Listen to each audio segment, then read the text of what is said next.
Hi, I'm Ahmadreza from Iran, and I want to talk to you about Iran for now. And I think let's start with some common information about my country. Iran has 81 million population, and it's the 17th biggest country in the world. We have a dry country with water problems, water sources problems, and a very old civilization. But what I want to say, it's more about the history of Iran. One of the first civilization in the world began next to the Iran, named Elam, for 4000 BC, and after in 500 BC we had a big civilization in Iran, big empire and very powerful. But now we have many economical problems, and I think it has many reasons, of course. But one of the reasons I want to talk about is about the military. Of course, now Iran has the 13th big military in the world, and military power. It has a good military, but I don't mean that. I mean, Iran has a strategic position in the world. And Middle Eastern, of course. In Middle Eastern, it's a way that you can go from Asia to Africa and Europe. And so in the years ago, it was in the middle of the Silk Way for trading.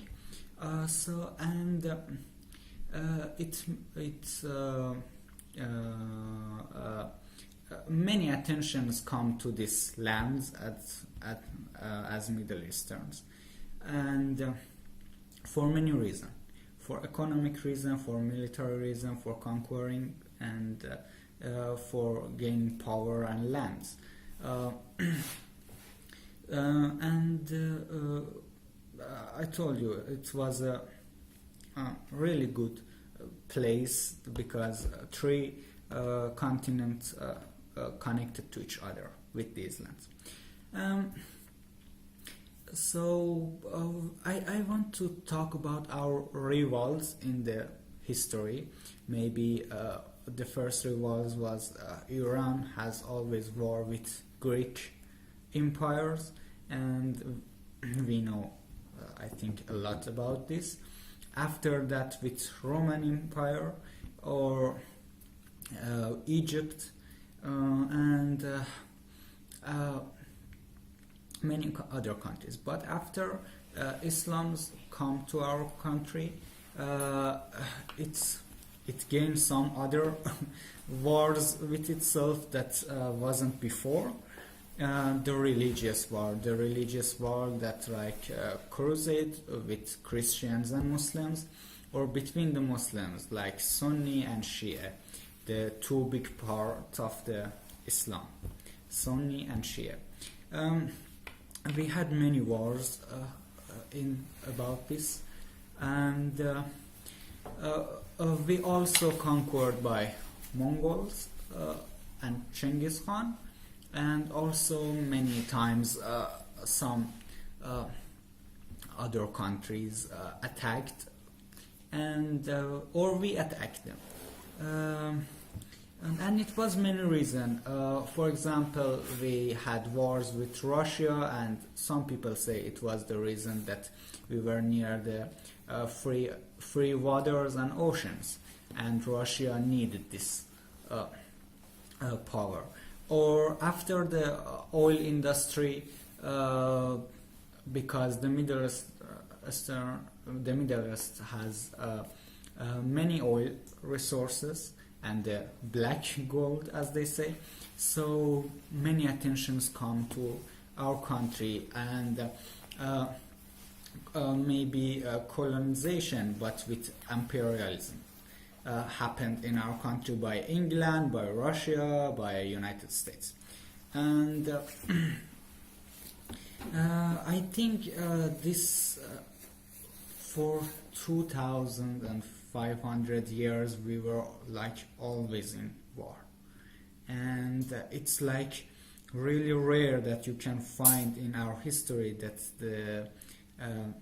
it was peace, and it was like I can say in Safavid dynasty 50 years was one of the longest time of the peace in our country. And there were many other reasons too. For example, Napoleon had some contract for us because we were near the India, so the treasure of the England, so they wanted to had military access from our country to India. And it was always these attentions make us very problem. But the problem, another problem is that we didn't want to stop ourselves.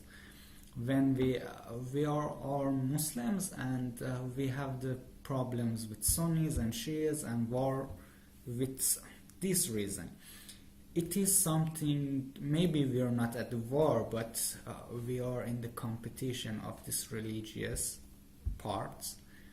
Two, with Saudi Arabia as one of the leaders and Iran as another. And it causes a lot. We have to pay a lot of our GDP on the military. Saudi Arabia is one of the biggest countries that pay for the military, and I think something that I can say some examples about China. They were always united. They were different people, different religious, different thoughts, but they decided to be united. And also Japan, also after South Korea decided to be united and stop war between three parts of Korea that were always in war.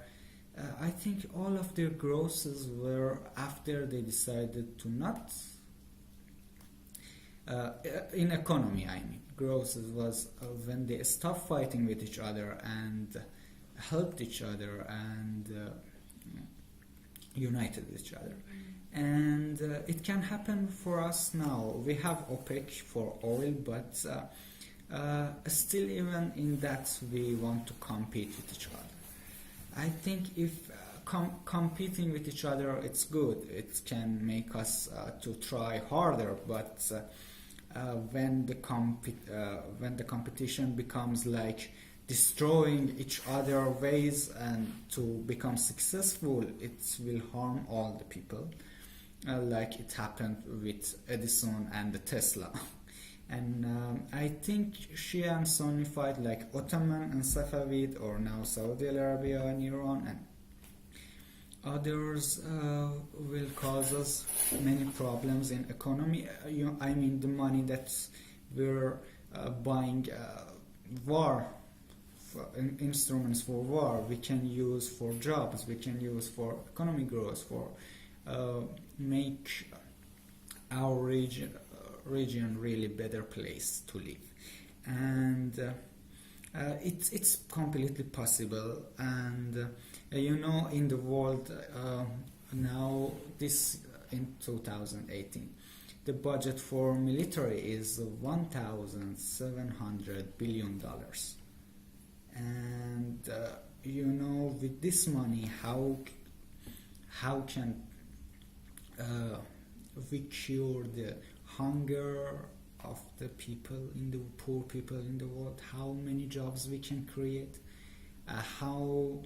If we use it in economy, how many natural resources we can save with this money?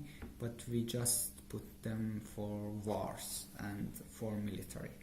I understand safety is really important. having a good army now is important, but if we decided at least in some regions we'll be more united and stop some wars that is more like civil wars for ourselves, it will really help us. Thanks. The question is that if you think that religion is one of the causes for some conflicts in your country. I think in my country the people and this civilization we can accept each other because we're the people. It's more like the political problems that the leaders make for the normal people to believe. And I think in my country we're good with each other, but in the total, in political, we have problems. But I think we all believe in God. And I think if we really believe in God, God cares more about helping each other than fighting with each other for our beliefs. Not different Jewish, Christian, Sunni, Shia, or any other people with their beliefs. I think we can help each other than use our powers in fighting. It's what God wants to. Okay.